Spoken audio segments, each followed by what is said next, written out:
Ֆրանսիացիներն ամեն օր ուտում են խոզիճարպ, պաշտետներ և յուղոտ պանիրներ։ Ոչ թե շաբաթը մեկ անգամ, այլ ամեն օր։ Եվ ընդ որում նրանք ունեն Եվրոպայում սրտանոթային հիվանդությունների ամենացածր ցուցանիշներից մեկը։ Այս երևույթը բժշկության մեջ նույնիսկ ստացել է պաշտոնական անվանում՝ ֆրանսիական պարադոքս։ Գիտնականները մինչ օրս վիճում են, թե ինչպես դա բացատրել։ Ամերիկացիները 70 տարի առաջ իրենց սեղաններից հեռացրին կենդանական ճարպը, անցան բուսական յուղերի, յուղազրկված մթերքների և մարգարինի։ Նրանց ասում էին՝ սա կփրկի ձեր սիրտը։ Եվ ինչ տեղի ունեցավ։ Ճարպակալումն աճեց 3 անգամ։ Երկրորդ տիպի շաքարային դիաբետը դարձավ համաճարակ։ Սրտանոթային հիվանդությունները նախկինի պես մնում են մահվան թիվ 1 պատճառը։ Բացատրեք ինձ դա։ Ոչ, լուրջ։ Ես ուզում եմ, որ դուք հենց հիմա ինքներդ ձեզ տաք այս հարցը, որովհետև պատասխանը փոխում է ամեն ինչ։ Այն փոխում է այն, ինչ դրված է ձեր թավայի մեջ։ Այն փոխում է այն, ինչ դուք գնում եք խանութից։ Այն փոխում է այն, թե ինչպես եք դուք մտածում ուտելիքի, առողջության և նրանց մասին, ովքեր տասնամյակներ շարունակ ասում էին ձեզ, թե հատկապես ինչ պետք է ուտել։ Խոզի ճարպը սպանում է։ Դուք հավատում եք դրան։ Դուք դա լսել եք այնքան շատ անգամ, որ արդեն չեք հիշում, թե որտեղից է առաջացել այդ միտքը։ Այն պարզապես գոյություն ունի որպես փաստ, որպես բնության օրենք։ Կենդանական ճարպը խոլեստերին է, վահանիկներ, ինֆարկտ։ Վերջ։ Բայց ինչ եթե ես ձեզ ասեմ, որ այս փաստը գիտություն չէ, որ դա մարքեթինգ է, որ այս համոզմունքի հետևում կանգնած են կոնկրետ մարդիկ, կոնկրետ գումարներ և կոնկրետ որոշումներ, որոնք ընդունվել են ձեր փոխարեն դեռևս անցյալ դարի կեսերին և որոնք դուք մինչ օրս կատարում եք, նույնիսկ չիմանալով այդ մասին։ Այսօր ես դա կվերլուծեմ մանրամասնորեն, միայն փաստեր, միայն ֆիզիոլոգիա, միայն այն, ինչ իրականում կատարվում է ձեր մարմնի ներսում, երբ դուք ուտում եք խոզի ճարպ և երբ այն չեք ուտում։ Դիտեք մինչև վերջ, որովհետև այս տեսանյութի մեջտեղում կլինի մի հատված բուսական յուղերի մասին, որից հետո դուք այլևս երբեք արևածաղկի յուղի շշին չեք նայի այնպես, ինչպես նախկինում։ Վերջին 15 տարիներին ես զբաղվում եմ նյութափոխանակության խանգարումներով։ Ուսումնասիրում եմ, թե ինչպես է ուտելիքը բառացիորեն վերակառուցում մարդու կենսաքիմիա։ Ես աշխատել եմ պացիենտների հետ, ովքեր թղթի վրա ունեին իդեալական անալիզներ, բայց ընդ որում քրոնիկական հոգնածություն, բորբոքում, ավելորդ քաշ, որը չէր հեռանում տարիներով չնայած բոլոր դիետաներին։ Եվ ես աշխատել եմ պացիենտների հետ, ովքեր ըստ բոլոր դասագրքերի սնվում էին սխալ և ընդ որում իրենց զգում էին ավելի լավ, քան 30 տարեկանում։ Այս տարբերությունը ստիպեց ինձ փորփրել ավելի խորը։ Ես ուսումնասիրում էի բնօրինակ հետազոտությունները, ոչ թե հանրաճանաչ հոդվածների վերապատմությունները, այլ սկզբնաղբյուրները։ Ես նայում էի, թե ինչպես էր փոխվում հիվանդությունների վիճակագրությունը տարբեր երկրներում նրանց սննդակարգի փոփոխմանը զուգընթաց։ Դե երբեք չէր պատահի, որ մինչ օրս մենք բոլորս սնվեինք այնպես, ինչպես Մարմիվի ցարց և Քաղցրավենիք իրենը որոշել էին 1950-ի կեսերին։ Եվ որքան խորն էի փորփրում, այնքան ավելի պարզ էր դառնում մի բան։ Այն, ինչ մեզ ասում էին ճարպերի մասին, բժշկություն չէ, այլ ինդուստրիա է։ Եթե դուք 50-ն անց եք, այս խոսակցությունը հատկապես կարևոր է, որովհետև հենց ձեր սերունդն է մեծացել այս ստի վրա։ Հենց դուք էիք հանում կարագը և ավելացնում մարգարին։ Հենց ձեզ էին բժիշկներն ասում՝ քիչ ճարպ, շատ հացահատիկներ։ Եվ հենց դուք եք հիմա ապրում այս խորհուրդների հետևանքներով։ Գրեք մեկնաբանություններում, հավատում եք արդյոք հիմա, որ ճարպն օգտակար է։ Պարզապես այո կամ ոչ։ Ես կարդում եմ բոլոր մեկնաբանությունները։ Հասկանալու համար, թե ինչու ենք մենք այդպես վախենում խոզի ճարպից, պետք է վերադառնալ անցյալ։ Անցյալ դարի 50-60-ական թվականներին Ամերիկայում սկսվեց սրտանոթային հիվանդությունների կտրուկ աճ։ Մարդիկ մահանում էին ինֆարկտներից 40-50 տարեկանում։ Դա իսկական համաճարակ էր, և բոլորն ուզում էին գտնել պատճառը։ Եվ այստեղ հայտնվեց նա, Անսել Քիզը, ամերիկացի ֆիզիոլոգ, խարիզմայով և մեծ ամբիցիաներով մարդ։ Նա առաջ քաշեց մի տեսություն՝ հագեցած ճարպերը բարձրացնում են խոլեստերինը։ Խոլեստերինը խցանում է զարկերակները։ Զարկերակները չեն դիմանում, ինֆարկտ։ Շղթան պարզ է, գեղեցիկ, հասկանալի։ Քիզն անցկացրեց մի հետազոտություն, որը մտավ պատմության մեջ որպես 7 երկրների հետազոտություն։ Նա վերցրեց 7 երկրների սննդակարգի և սրտային հիվանդությունների տվյալները և ցույց տվեց հստակ կապ։ Որքան շատ են ճարպ ուտում, այնքան ավելի հաճախ են մահանում սրտից։ Ամեն ինչ լավ կլիներ, բայց 90-ական թվականներին այլ գիտնականներ բարձրացրին նրա բնօրինակ տվյալները և պարզվեց մի անհարմար բան։ Քիզն ի սկզբանե տվյալներ էր հավաքել 22 երկրների, ոչ թե 7-ի վերաբերյալ։ Պարզապես նրա տեսության մեջ տեղավորվում էին միայն 7-ը։ Մնացած 15-ը նա պարզապես դեն էր նետել։ Դեն նետվածների թվում էին Ֆրանսիան, Արևմտյան Գերմանիան, Շվեյցարիան։ Երկրներ, որտեղ շատ ճարպ էին ուտում, բայց սրտով հազվադեպ էին հիվանդանում։ Սա կոչվում է տվյալների ընտրողական ներկայացում, գիտականորեն confirmation bias, հայերեն հարմարեցում պահանջվող պատասխանին։ Բայց 50-ական թվականներին ոչ ոք դա չգիտեր։ Փոխարենը Քիզն ու կերներ ուներ։ Նա հայտնվեց Time ամսագրի շապեկին։ Նրա գաղափարները վերցրին քաղաքական գործիչները, և 1961 թվականին Ամերիկյան սրտաբանական ասոցիացիան պաշտոնապես խորհուրդ տվեց նվազեցնել հագեցած ճարպերի սպառումը։ Այդ պահից մեխանիզմն աշխատեց։ Ում էր դա ձեռնտու։ Եկեք անկեղծ լինենք։ Խոզի ճարպ, կարագ, հալած ճարպ, սմալեց, այս ամենն էժան մթերքներ են, դրանք արտադրում են ֆերմերները, դրանց վրա բարդ է կառուցել բազմամիլիարդանոց ինդուստրիա։ Իսկ ահա բուսական յուղերն այլ բան են՝ սոյայի, եգիպտացորենի, բամբակի, արևածաղկի։ Սրանք արդյունաբերական մթերքներ են, դրանք պատրաստում են գործարաններում։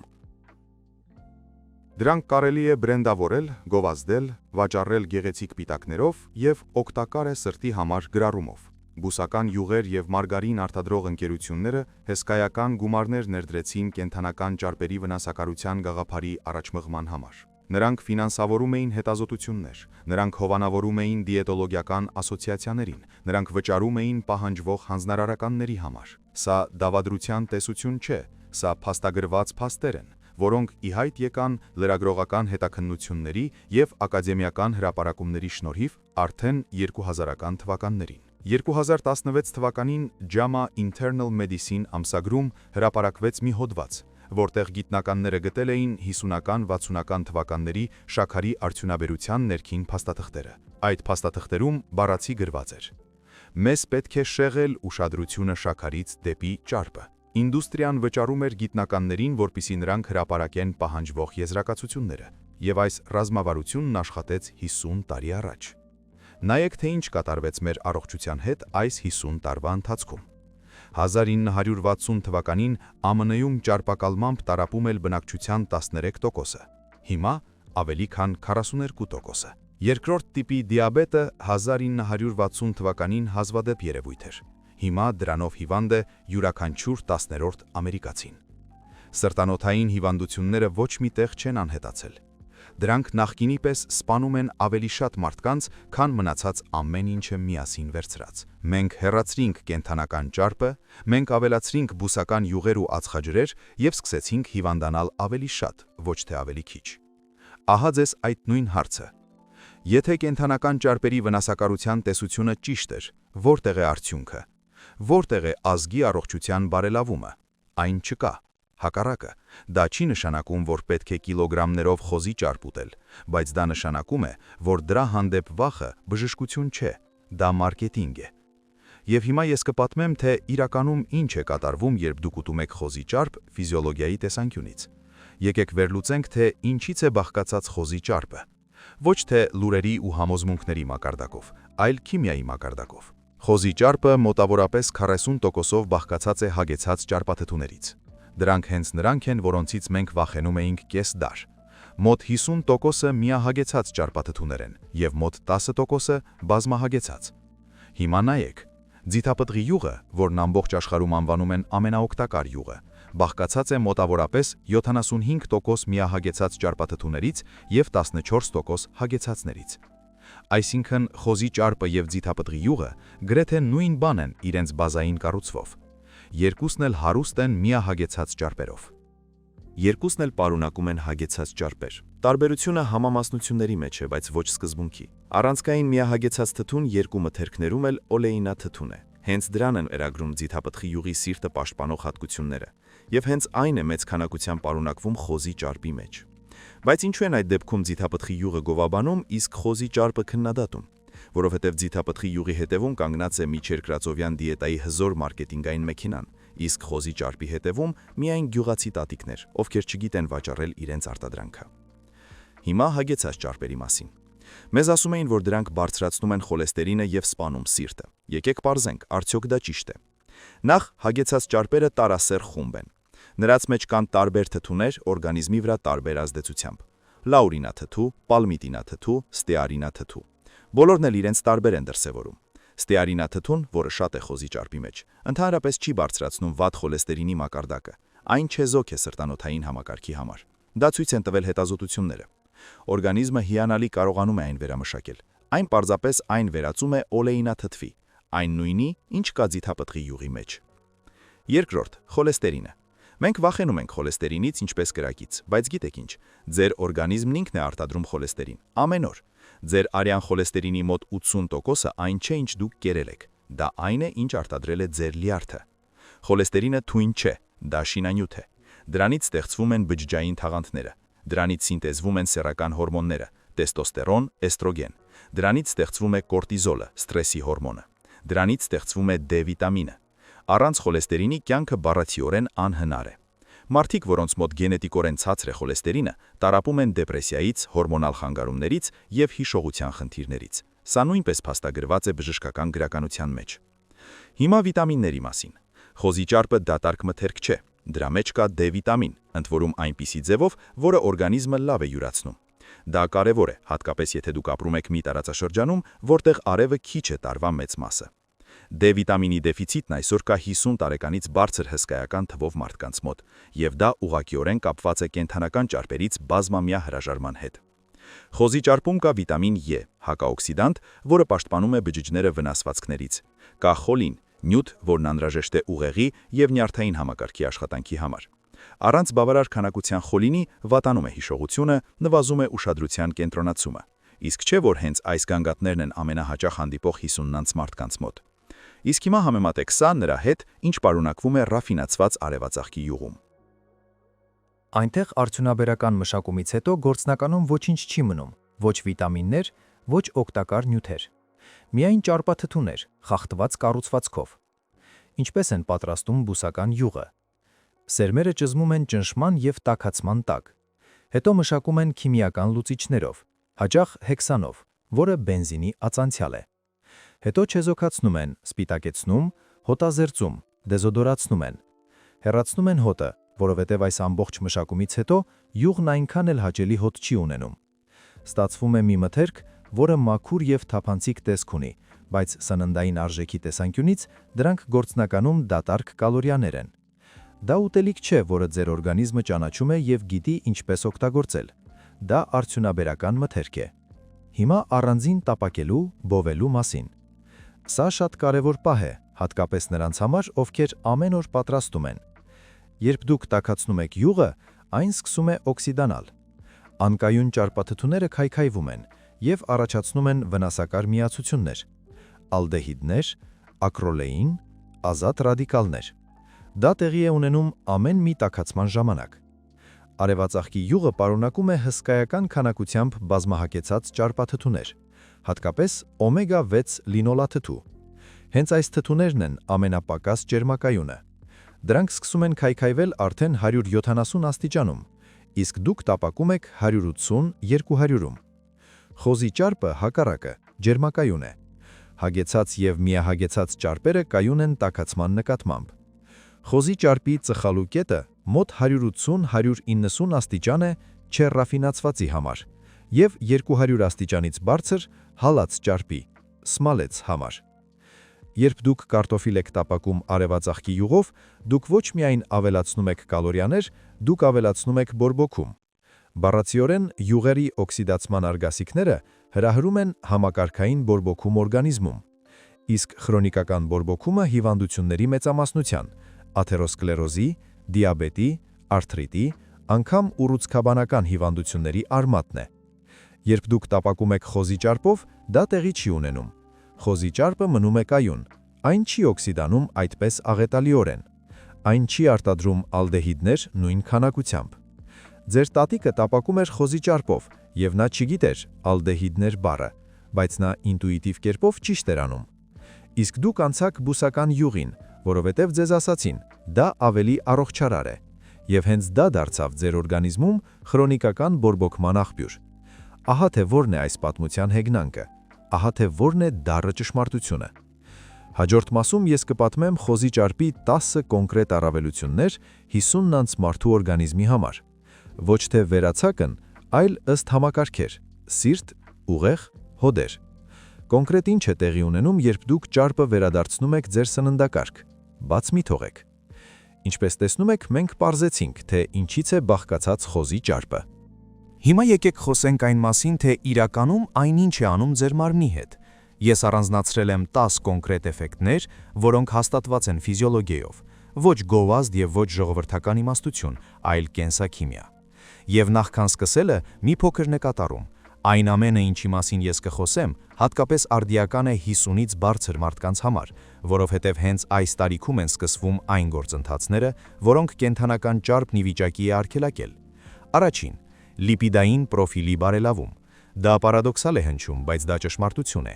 Ճիշտ ճարպերի օգտագործումը բարելավում է խոլեստերինի պատկերը, ոչ թե վատացնում։ Խոզի ճարպը բարձրացնում է BHP բարձր խտության լիպոպրոտեիններ մակարդակը։ Դա այսպես կոչված լավ խոլեստերինն է։ Հենց այն է ավելորդ խոլեստերինը զարկերակներից տեղափոխում հետ դեպի լյարդ, որտեղ այն օգտահանվում է, ուտիլիզացվում է։ Որքան բարձր է BHP-ն, այնքան ցածր է աթերոսկլերոզի ռիսկը։ Դրա հետ միաժամանակ կենդանական ճարպի նորմալ սպառումը նվազեցնում է երգլիցերիդների, տրիգլիցերիդներ մակարդակը։ Երգլիցերիդները արյան մեջ առկա ճարպեր են, որոնք բարձրանում են ոչ թե յուղոտ ուտելիքի օգտագործումից, այլ ածխաջրերի եւ շաքարի ավելցուկից։ Ահա որտեղ է ձեր սրտի իսկական թշնամին։ Երբ իմ պացիենտները 50 տարեկանից հետո հանում էին սննդակարգից բուսական յուղերը եւ ավելացնում էին կենդանական ճարպ ու ձիթապտղի յուղ, նրանց լիպիդային վահանակը 3 ամիս անց ավելի լավ տեսք ուներ, ոչ թե վատ, այլ ավելի լավ։ BHP-ն աճում էր, երգլիցերիդներն ընկնում էին։ Դա մոգություն չէ, դա ֆիզիոլոգիա է։ Երկրորդ՝ համակարգային բորբոքման նվազեցում։ Բորբոքումը մի թեմա է, որի մասին ես խոսում եմ ամեն ընդունելության ժամանակ, որովհետև քրոնիկական համակարգային բորբոքումն այն է, ինչը սպանում է մարդկանց դանդաղ եւ աննկատ։ Հոդերի ցավն առավոտյան, այտուցները, հոգնածությունը, որը չի անցնում քնից հետո, հաճախակի մրսածությունները, վերքերի վատ լավացումը։ Այս ամենը նշաններ են այն բանի, որ ձեր մարմնում առկայծում է քրոնիկական բորբոքում։ Այս բորբոքման հիմնական պատճառը մարդկանց մեծամասնության մոտ օմեգա 6 եւ օմեգա 3 ճարպաթթուների անհավասարակշռությունն է, դիսբալանսը։ Նորմալ հարաբերակցությունը մարդու համար մոտավորապես 4.1 է։ Այսօր մարդկանց մեծ մասի մոտ, ովքեր տապակում են արևածաղկի յուղով, այս հարաբերակցությունը 20.1, 30.1, երբեմն 40.1 է։ Օմեգա 6-ը ավելցուկի դեպքում պրոբորբոքային ազդանշան է։ Օրգանիզմը սկսում է բորբոքային ռեակցիաներ ամենուր, որտեղ միայն կարող է։ Խոզի ճարպը պարունակում է չափավոր քանակությամբ օմեգա 6 եւ ընդհանրապես չի ծանրաբեռնում այդ բալանսը այնպես ինչպես արևածաղկի կամ եգիպտացորենի յուղը։ Տապակելու համար կենդանական ճարպերի անցնելը օրգանիզմում բորբոքային ֆոնը նվազեցնելու ամենաարագ եղանակներից է։ Երրորդ՝ կայուն էներգիա ամբողջ օրվա համար։ Դուք նկատել եք, որ շիլայով կամ հացով նախաճաշելուց հետո 2-3 ժամ անց նորից ուտելու ցանկություն է առաջանում, եւ ի հայտ է գալիս թուլություն, դյուրագրգռություն, դժվար է կենտրոնանալ։ Սա ածխաջրային ճոճանակ է։ Արյան մեջ շաքարն արագ բարձրանում է, ինսուլինն այն մաքրում է։ Շաքարն ընկնում է նորմայից ցածր, դուք նորից քաղցած եք։ Եվ այսպես շրջանով ամբողջ օրը։ Ճարպերն այլ կերպ են աշխատում։ Դրանք յուրացվում են դանդաղ, դրանք տալիս են հավասարաչափ, տևական էներգիա առանց ցատկերի։ Նախաճաշը ձվով, խոզի ճարպով եւ բանջարեղենով ձեզ կուշտ եւ առույգ է պահում 4-5 ժամ առանց որևէ միջանկյալ սնվելու։ 50-ն անց մարդկանց համար սա հատկապես կարևոր է, քանի որ ածխաջրային ճոճանակը մշտական ստրես է ենթաստամոքսային գեղձի համար։ Սա տանում է դեպի ինսուլինակայունություն, սա ուղիղ ճանապարհ է դեպի երկրորդ տիպի դիաբետ։ Ճարպերը դա չեն անում, դրանք ուղեղին եւ մկաններին տալիս են կայուն վառելիք։ 4. Օգնություն նիհարելուն։ Սա եւս մեկ պարադոքս է, որը կոտրում է ուղեղը։ Ճարպն օգնում է նիհարել, այո։ Եվ ահա թե ինչու։ Նախ ճարպերը կշտացնում են իսկապես։ Դրանք խթանում են լեպտին հորմոնի, հագեցվածության ազդանշանի արտադրությունը։ Երբ դուք յուղոտ ուտելիք եք ուտում, դուք ավելի քիչ եք ուտում։ Երբ դուք ուտում եք յուղազրկված ուտելիք, դուք ուտում եք ավելի շատ, որովհետև օրգանիզմը չի ստանում հագեցվածության մասին ազդանշան։ Երկրորդ, ճարպերը չեն առաջացնում ինսուլինի արտանետում, իսկ հենց ինսուլինն է ճարպի առաջացման գլխավոր հորմոնը։ Երբ ինսուլինը բարձր է, մարմինը չի այրում ճարպը, այն կուտակում է դա։ Յուղոտ ուտելիքը պահում է ինսուլինը ցածր, նշանակում է մարմինը կարող է օգտագործել սեփական ճարպային պաշարները որպես վառելիք։ Իմ պացիենտները, ովքեր հանում էին սննդակարգից բուսական յուղերը եւ ավելացնում կենդանական ճարպ, միաժամանակ նվազեցնելով ածխաջրերը, կորցնում էին քաշ առանց քաղցի, առանց կալորիաների մշտական հաշվարկի, առանց հյուսիչ մարզումների, որովհետև վերջապես տալիս էին մարմնին այն, ինչ այն կարողանում է օգտագործել որպես վառելիք։ 5. Մաշկի, մազերի եւ եղունգների վիճակը։ 50 տարեկանից հետո սա դառնում է շատ նկատելի թեմա։ Մաշկը չորանում է, կորցնում առաձգայինությունը, մազերը բարակում են, եղունգները շերտավորվում են, եւ շատերը պատասխանը փնտրում են քսունների եւ հավելներու մեջ, իսկ պատասխանը հաճախ ափսեի մեջ է։ Մաշկը բաղկացած է բջիջներից, որոնց թաղանթները կառուցված են ճարպաթթուներից։ Առանց ճիշտ ճարպերի բավարար քանակության թաղանթները դառնում են փխրուն, մաշկը կորցնում է խոնավությունը, հայտնվում են կնճրերներ եւ չորություն։ D վիտամինը եւ E վիտամինը, որոնք պարունակում են խոզի ճարպում, ուղղակիորեն ազդում են մաշկի վիճակի վրա։ Դրանք կարգավորում են բջիջների նորացումը, պաշտպանում են օքսիդատիվ ստրեսից, պահպանում են կոլագենի սինթեզը։ Խոլեստերինը, որը սինթեզվում է կենդանական ճարպերից, նույնպես մասնակցում է բջջային թաղանթների կառուցմանը։ Յուղազրկված դիետան բառացիորեն մաշկային քաղց է բջջային մակարդակում։ Իմ շատ պացիենտուհիներ նկատում էին մաշկի վիճակի բարելավում սննդակարգի մեջ կենդանական ճարպերի վերադարձից 4-6 շաբաթ անց, առանց որևէ քսուքների եւ հավելումների, պարզապես այն պատճառով, որ բջիջները վերջապես ստացան շինանյութ։ 6. Ուղեղի եւ հիշողության աջակցություն։ Ուղեղը մոտավորապես 60%-ով բաղկացած է ճարպից։ Սա փոխաբերություն չէ, սա անատոմիական փաստ է։ Նեյրոնները պատված են միելինային թաղանթով, որը բաղկացած է ճարպաթթուներից եւ խոլեստերինից։ Հենց այս թաղանթն է ապահովում նյարդային ազդակների արագությունը եւ ճշգրտությունը։ Երբ ուղեղը ստանում է բավարար ճարպ, այն աշխատում է արագ եւ հստակ։ Երբ ճարպը չի բավականացնում, ուղեղն աշխատում է ավելի դանդաղ, մտածողությունը դառնում է պակաս սուր, հիշողությունը վատանում է, կենտրոնացումն ընկնում է։ Խոլինը, որը պարունակվում է խոզի ճարպում, ացետիլխոլինի նախորդն է։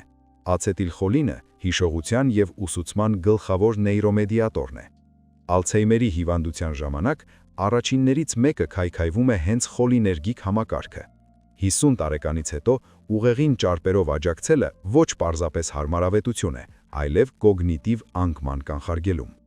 Գումարեք սրան, որ ուղեղը հիանալի աշխատում է կետոնային մարմինների, ճարպերի նյութափոխանակության արգասիքների վրա։ Շատ մարդիկ, ովքեր անցել են կենդանական ճարպերի բարձր պարունակությամբ սննդի, նշում են, որ մտածում են ավելի մաքուր, պարզ եւ արագ, քան բարձր ածխաջրային սննդակարգի դեպքում։ 7. Իմունիտետի ամրապնդում։ Իմունային համակարգը բջիջների եւ մոլեկուլների բարդ ցանց է, եւ այն նույնպես կախված է ճարպերից։ Հագեցած ճարպաթթուները, մասնավորապես լաուրինաթթուն եւ ստեարինաթթուն, օժտված են հակաբակտերիալ եւ հակավիրուսային հատկություններով։ Դրանք բառացիորեն քայքայում են պաթոգեն միկրոօրգանիզմների լիպիդային թաղանթները։ D վիտամինը, որը խոզի ճարպում բավարար է, իմունային համակարգի գլխավոր կարգավորիչներից մեկն է։ D վիտամինի դեֆիցիտի դեպքում իմունիտետն աշխատում է մշտական տագնապի ռեժիմում, կամ հարձակվում է ամեն ինչի վրա անընդհատ, կամ չի արձագանքում իրական սպառնալիքներին։ Աուտոիմունային հիվանդություններ, քրոնիկական բորբոքումներ, հաճախակի ինֆեկցիաներ։ Այս ամենը հաճախ կապված է D վիտամինի դեֆիցիտի հետ։ 50 տարեկանից հետո արևի ազդեցության տակ D վիտամին սինթեզելու մաշկի ունակությունը նվազում է մոտավորապես կրկնակի։ Ուստի D վիտամինի սննդային աղբյուրները դառնում են հատկապես կարևոր։ Խոզի ճարպը դրանցից մեկն է։ 8. Հորմոնալ համակարգի աջակցություն։ Սա մի թեմա է, որը հատկապես կարևոր է հասկանալ 50-անց մարդկանց, որովհետև հենց այս տարիքում է հորմոնալ ֆոն սկսում փոխվել եւ տղամարդկանց, եւ կանանց մոտ։ Բոլոր ստերոիդ հորմոնները՝ տեստոստերոն, էստրոգեն, պրոգեստերոն, DHEA, կորտիզոլ, սինթեզվում են խոլեստերինից։ Սա տեսություն չէ, սա բժշկական համալսարանի առաջին կուրսի կենսաքիմիա է։ Երբ դուք տարիներ շարունակ ձեզ պահում եք յուղազրկված դիետայի վրա, դուք բառացիորեն զրկում եք ձեր գեղձերը հորմոնների արտադրության հումքից։ Ցածր լիբիդո, քրոնիկական հոգնածություն, դյուրագրգռություն, քնի խանգարում, մկանային զանգվածի կորուստ, այս ամենը հորմոնալ դեֆիցիտի ախտանիշներ են, որոնք հաճախ կարելի է շտկել սննդակարգով։ Ես տեսել եմ տղամարդկանց, ում մոտ տեստոստերոնը նորմայի ստորին սահմանին էր, եւ ովքեր այն բարձրացնում էին բնական ճանապարհով, պարզապես ավելացնելով սննդակարգում բավարար քանակությամբ կենդանական ճարպեր, առանց փոխարինող թերապիայի, պարզապես ուտելիքով։ Դա չի նշանակում, որ ճարպը փոխարինում է հորմոնալ բուժմանը արտահայտված խանգարումների դեպքում, բայց դա նշանակում է, որ յուղազրկված դիետան ուղիղ ճանապարհ է դեպի հորմոնալ խնդիրներ։ 9. Օգուտ ոսկորների և հոդերի համար։ 50 տարեկանից հետո ոսկորների և հոդերի թեման դառնում է շատ արդիական։ Օստեոպորոզ, օստեոարթրիտ, մեջքի և ծնկների ցավեր։ Սա այն է, ինչի հետ բախվում են շատերը։ Եվ նորից, ճարպն այստեղ խաղում է կարևոր դեր։ Նախ, D վիտամինը, որը պարունակվում է խոզի ճարպում, անհրաժեշտ է կալցիումի յուրացման համար։ Առանց D վիտամինի կալցիումը պարզապես չի ներծծվում աղիներից, որքան էլ շատ դուք այն ուտեք։ Կալցիում խմել առանց D վիտամինի նույնն է, ինչ ծաղիկը ջրել ծաղկամանի փակ կափարիչի վրայից։ Երկրորդ, սինովյալ հեղուկը, այն քսուքը, որը պաշտպանում է հոդերը շփումից, նույնպես ճարպեր է պահանջում նորմալ արտադրման համար։ Ճարպերի դեֆիցիտի դեպքում հոդերը սկսում են ճռալ, ցավել, մաշվել ավելի արագ։ Երրորդ, ճարպարույց վիտամիններ A, D, K, K, բոլորն անհրաժեշտ են ոսկրային հյուսվածքի առողջության համար։ Եվ բոլորն էլ յուրացվում են միայն ճարպի առկայությամբ։ Առանց ճարպի այս վիտամիններն անցնում են կողքով, օրգանիզմը դրանք պարզապես չի կարող օգտագործել։ 10. Ուտելիքի համը և հաճույքը սնվելուց։ Սա աննշան է թվում, բայց իրականում շատ կարևոր է։ Ճարպն ուտելիքի համի կրող է։ Հենց ճարպն է ուտելիքը դարձնում բուրավետ, հակեցած և բավարարող։ Երբ դուք հեռացնում եք ճարպը սննդակարգից, ուտելիքը դառնում է անհամ, եւ այդ ժամանակ դուք դա կոմպենսացնում եք շաքարով, աղով, համի ուժեղացուցիչներով։ Յուղազրկված յոգուրտներ, յուղազրկված կատնաշորներ, յուղազրկված սոուսներ, դրանց մեջ միշտ ավելացված է շաքար կամ օսլա, որովհետև առանց ճարպի համ չկա։ Արտադրողները դա գիտեն, բայց սպիտակի վրա գրված է յուղազրկված, եւ գնորդը վերցնում է։ Երբ դուք ուտում եք համեղ, յուղոտ իսկական ուտելիք, դուք չեք պոկվում, խախտում դիետան։ Մեկ ժամ անց չեք ձգտում քաղցրի, ստրեսը չեք խեղդում ուտելիքով, որովհետև դուք արդեն կուշտ եք եւ գոհ։ Ուտելիքից հաճույք ստանալը շքեղություն չէ, դա սննդի հանդեպ առողջ վերաբերմունքի մասն է, եւ խոզի ճարպն այդ հաճույքը տալիս է։ Կանգ առեք։ Նախքան դուք կվազեք մոտակա խանութ առաջին պատահած խոզի ճարպի տուփի հետևից, ես պետք է ձեզ կանգնեցնեմ, որովհետև այստեղ կա մի շատ կարևոր պահ, որը փոխում է ամեն ինչ։ Ոչ ամեն խոզի ճարպ է հավասարապես օգտակար։ Ավելին, խոզի ճարպի որոշ տեսակներ կարող են իրական վնաս հասցնել։ Եկեք պարզենք, թե ինչու։ Կենդանիների ճարպային հյուսվածքը ճարպալույց նյութերի կուտակման վայր է, այդ թվում թունավոր։ Այն ամենը, ինչ ընկնում է խոզի օրգանիզմ, հորմոններ, հակաբիոտիկներ, թունաքիմիկատներ կերից, ծանր մետաղներ, այս ամենը կենտրոնանում է հենց ճարպային հյուսվածքի մեջ։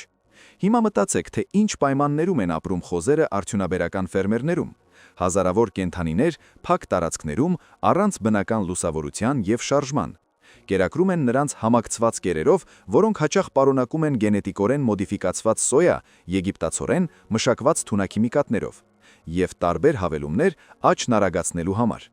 Նման կուտակված, նեղված պայմաններում հիվանդությունների կանխարգելման համար կենդանիներին տալիս են հակաբիոտիկներ, ոչ թե բուժական, այլ կանխարգելիչ չափաբաժիններով, անընդհատ։ Այս ամենը կուտակվում է ճարպի մեջ։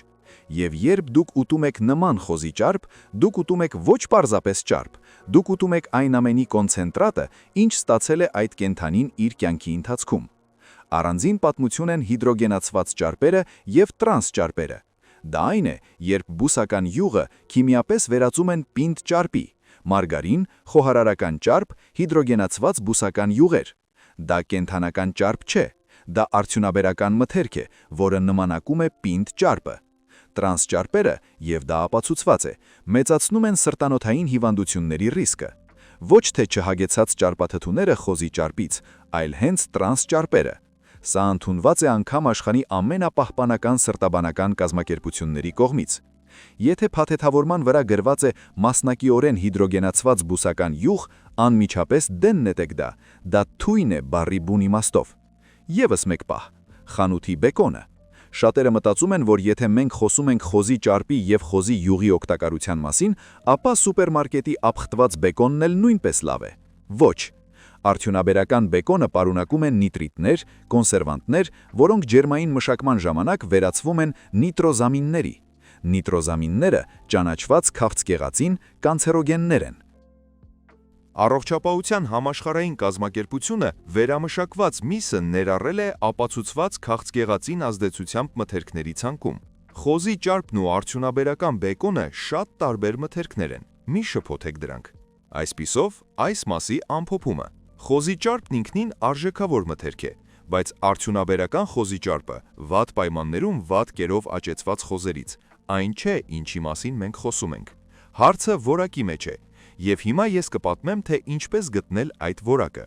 Լավ նորություն։ Ճիշտ խոզի ճարպ հնարավոր է գտնել։ Պետք է պարզապես իմանալ, թե ինչ փնտրել։ Առաջին, փնտրեք ֆերմերային մթերք։ Ոչ թե սուպերմարկետ, ոչ թե առևտրային ցանց, այլ կոնկրետ ֆերմեր, կոնկրետ տնտեսություն։ Այսօր դա միանգամայն իրատեսական է։ Ֆերմերային շուկաներ, էկոհանութներ, ուղիղ վաճառքներ։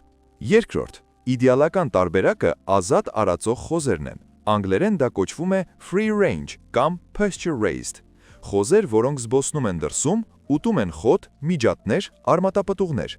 Նրանց ճարպը սկզբունքորեն այլ է։ Նրա մեջ ավելի բարձր է D վիտամինի պարունակությունը, ավելի լավն է ճարպաթթուների հարաբերակցությունը, չկան կուտակված տոքսիններ։ Երրորդ, հարցրեք, թե ինչով են կերակրել կենդանուն։ Նորման ֆերմերը կպատասխանի այս հարցին առանց գրգռվածության։ Նա գիտի իր կենդանիներին։ Եթե վաճառողը չի կարող ասել ինչով է կերակրել խոզերին, սա առիթ է զգուշանալու համար։ Չորրորդ, ավելի լավ է վերցնել հում ճարպ եւ պատրաստել ինքնուրույն։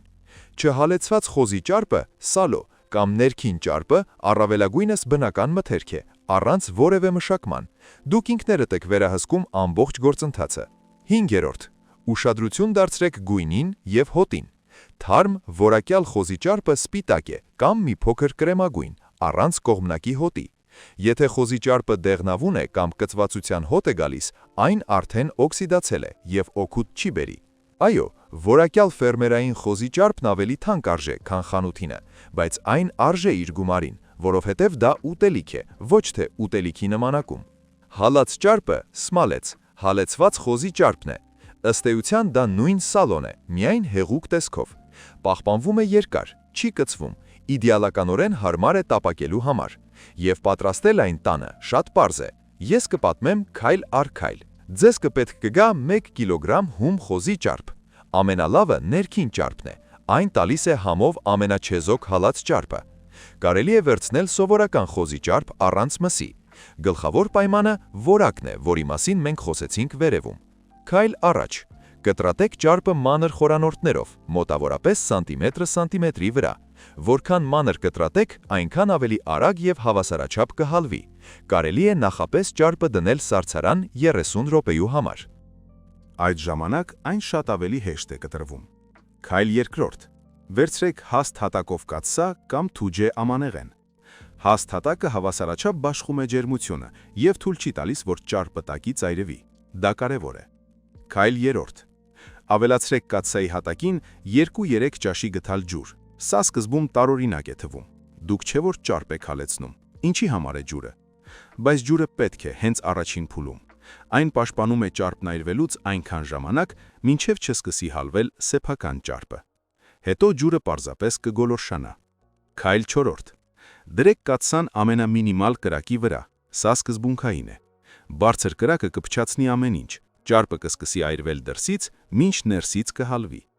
Նվազագույն կրակը ձեր լավագույն ընկերն է այս գործընթացում։ Զինվեք համբերությամբ։ Քայլ 5-րդ։ Պարբերաբար խառնեք պարունակությունը, մոտավորապես ամեն 10-15 րոպեն մեկ։ Դուք կտեսնեք, թե ինչպես են կտորներն աստիճանաբար փոքրանում չափերով։ Ճարպը դառնում է թափանցիկ եւ ոսկեգույն, իսկ կաթսայում կուտակվում է մաքուր եւ հալած ճարպ։ Ամբողջ գործընթացը կտևի 1-ից մինչև 2 ժամ, կախված ծավալից եւ կտորների չափից։ Մի շտապեք։ Քայլ 6-րդ։ Երբ կտորները վերածվել են ոսկեգույն ճրագուների, շկվարկի, իսկ ճարպը դարձել է տափանցիկ, վերցրեք կրակից։ Չափից շատ մի տապակեք։ Ճրագուները պետք է լինեն բաց ոսկեգույն, ոչ թե մուգ։ Քայլ 7-րդ։ Քամեք մանր մաղի կամ թանձիֆի մարլյա միջով, մաքուր ապակյա բանկայի մեջ։ Ճրագուներն առանձնացրեք մի կողմ։ Դա առանձին հաճույք է, որը կարելի է ավելացնել ճաշատեսակին կամ ուտել պարզապես այնպես, հացով։ Պատրաստի հալած ճարպը բանկայում ունի բաց դեղնավուն գույն, քանի դեռ այն տաք է։ Երբ կսառչի, կդառնա սպիտակ եւ պինդ։ Դա նորմալ է։ Հալած ճարպը կարելի է պահել սառնարանում մինչև 3-4 ամիս, սառցարանում մինչև 1 տարի։ Ոչ մի կծվածություն, ոչ մի հոտ։ Մթերքը, որը ձեր նախնիները պահում էին ամբողջ ձմեռ առանց սառնարանի, հիանալի կապրի նաև ժամանակակիցի մեջ։ 1 կիլոգրամ հում ճարպից դուք կստանաք մոտավորապես 700-800 գրամ պատրաստի հալած ճարպ։ Սա կբավականացնի մոտավորապես 1 ամիս խոհանոցում ակտիվ օգտագործելու համար։ Հիմա դուք ձեր խոհանոցում ունեք մաքուր, բնական, ջերմակայան ճարպ։ Կարող եք տապակել, շոխ հաշել, ավելացնել շիրաների եւ ապուրների մեջ, քսել հացին։ Դա պարզ է, դա էժան է եւ դա ճիշտ է։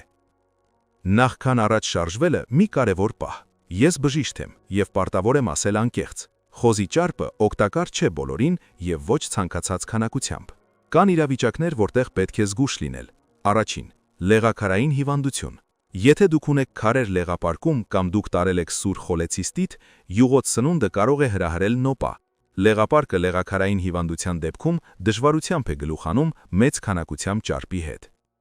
Դա չի նշանակում, որ ճարպը ձեզ արգելված է ընդմիշտ, բայց սկսել պետք է շատ զգուշորեն եւ միայն բժշկի հետ խորհրդակցելուց հետո։ Երկրորդ՝ սուր պանկրեատիտ։ Ենթաստամոքսային գեղձը բորբոքման սուր փուլում պահանջում է առավելագույն հանգիստ։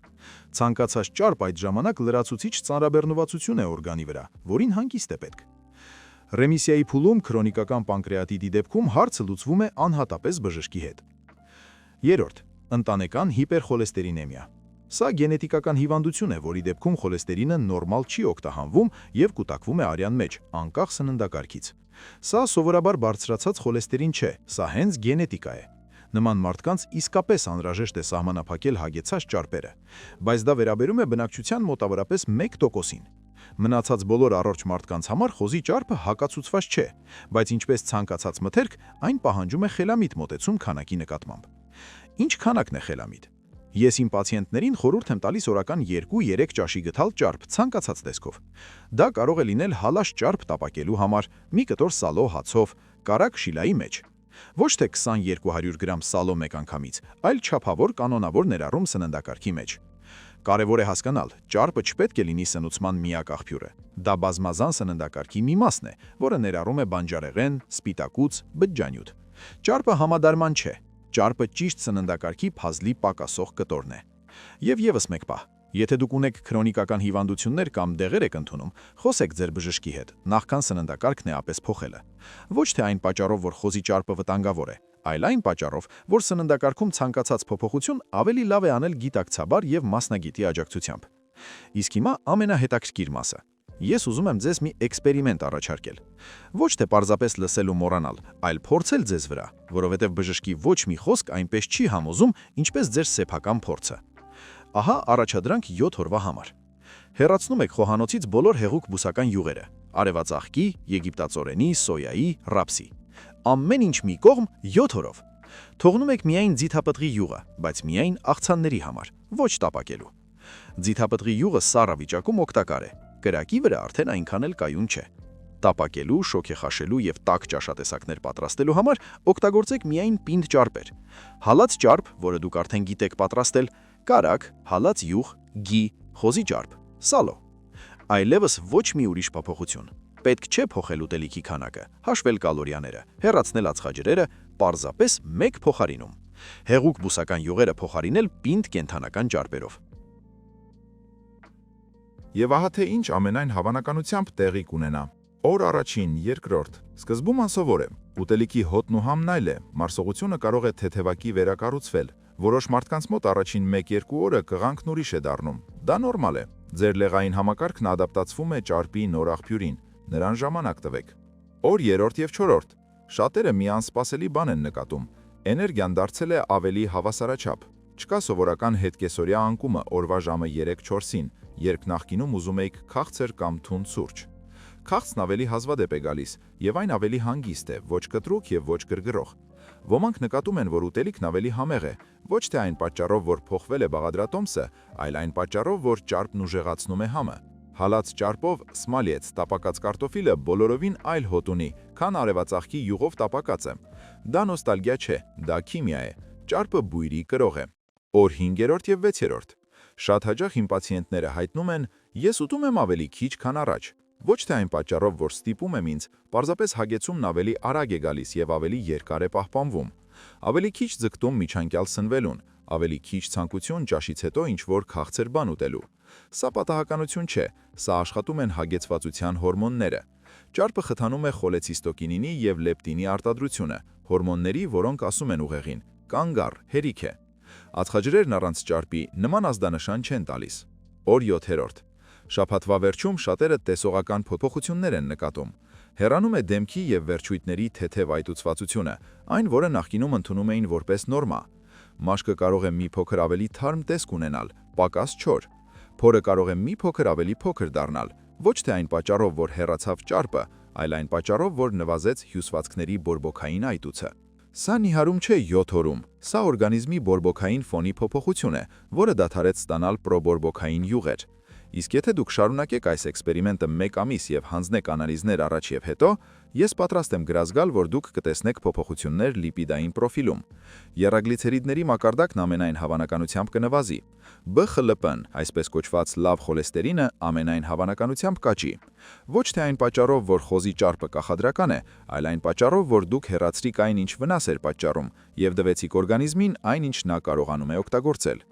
Մի պայման, այս ամենն աշխատում է միայն այն պայմանով, որ դուք հեռացված յուղերը չկոմպենսացնեք լրացուցիչ ածխաջրերով եւ շաքարով։ Եթե դուք հեռացրիք արևածաղկի յուղը, բայց ավելացրիք քաղցր, յոգուրտներ ու սպիտակ հաց, արդյունք չի լինի։ Ճարպը եւ շաքարը միասին դա ուրիշ պատմություն է։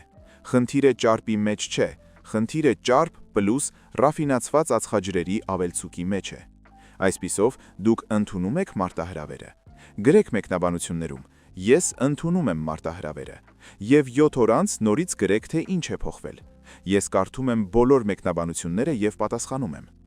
Եկեք ամփոփենք ոչ պարզապես այս տեսանյութի, այլ ճարպերի մասին ամբողջ խոսակցության արդյունքը։ Ձեր օրգանիզմը ճարպի կարիք ունի։ Սա կարծիք չէ, ոչ դիետոլոգիական դպրոց, ոչ նորաձև միտում։ Սա անատոմիա է։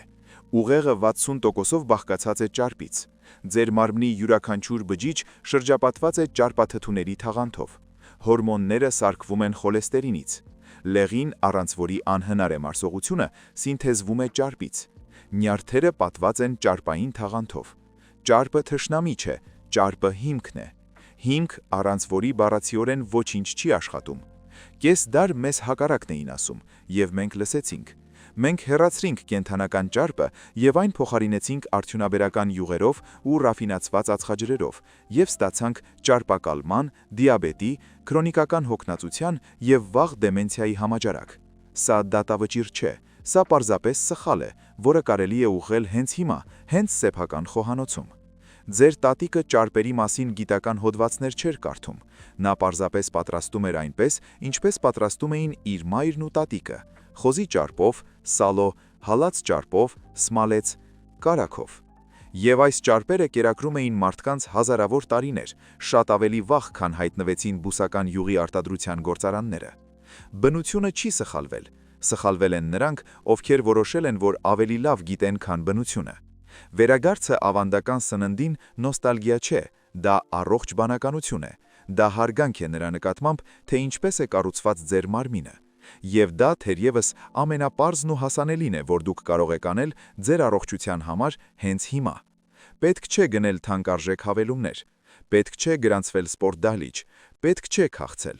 Պարզապես փոխարինեք յուղը թավարի մեջ։ Սկսեք դրանից։ 50 տարեկանից հետո դուք ունեք փորձ, միտամտություն եւ ձեր մարմնի վերաբերյալ ինքնուրույն որոշումներ կայացնելու իրավունք։ Դուք լսել եք պաշտոնական հանձնարարությունները, դուք գիտեք ինչի դրանք հանգեցրին։ Հիմա դուք ունեք այլ տեղեկություն։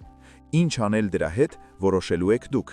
Ես իմ գործն արեցի, ես ձեզ պատմեցի այն, ինչ գիտեմ որպես բժիշկ եւ որպես հետազոտող։